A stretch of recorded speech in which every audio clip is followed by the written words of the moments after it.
Baik, perkenalkan, nama saya Rifki Rizkulo, NPM 19211193 dari kelas 2 Penjas E. Saya di sini akan mempresentasikan konsep dan teori dasar kurikulum dan pembelajaran.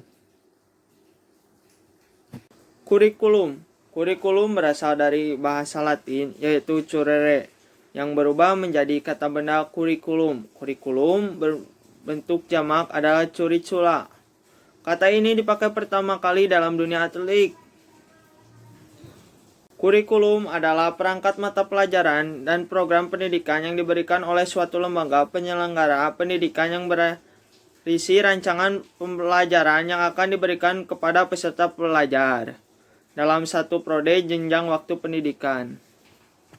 Kurikulum menurut Hamid Hasan dapat dicintai dari 4 dimensi. Yang pertama, kurikulum sebagai suatu ide. Yang kedua, kurikulum sebagai suatu rencana tertulis. 3, kurikulum sebagai suatu rencana kegiatan.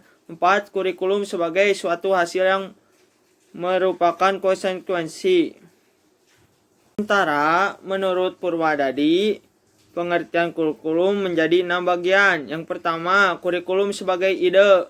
Jadi, kurikulum itu sebagai ide dalam pembelajaran. Yang kedua, kurikulum formal, yaitu kurikulum yang formal yang berupa dokumen yang dijadikan sebagai pedoman dan panduan dalam melaksanakan kurikulum. Yang ketiga, kurikulum menurut preferensi pengajaran.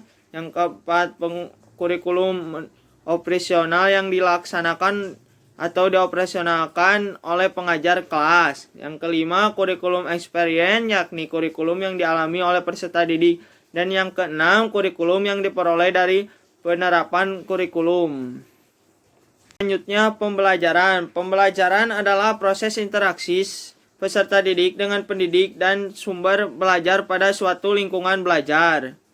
Pembelajaran merupakan bantuan yang diberikan pendidikan agar dapat terjadi proses perolehan ilmu dan pengetahuan, penguasaan kemahiran dan tabiat, serta pembentukan sifat dan kepercayaan pada peserta didik. Salah satu pengertian pembelajaran dikemukakan oleh Gegne pada tahun 1977, yakni pembelajaran adalah seperangkat peristiwa-peristiwa eksternal yang dirancang untuk mendukung beberapa proses belajar yang bersifat internal. Lebih lanjutnya, Gagne pada tahun 1985 mengemukakan teorinya lebih lengkap dengan mengatakan bahwa pembelajaran dimaksud untuk menghasilkan belajar. Situasi eksternal harus dirancang sedemikian rupa untuk mengaktifkan, mendukung, dan mempertahankan proses internal yang terdapat dalam setiap peristiwa belajar. Kaitan kurikulum dan pembelajaran hubungannya sangatlah erat karena kurikulum itu sendiri merupakan mata pelajaran yang harus ditempuh dan dipelajari siswa untuk memperoleh pengetahuan.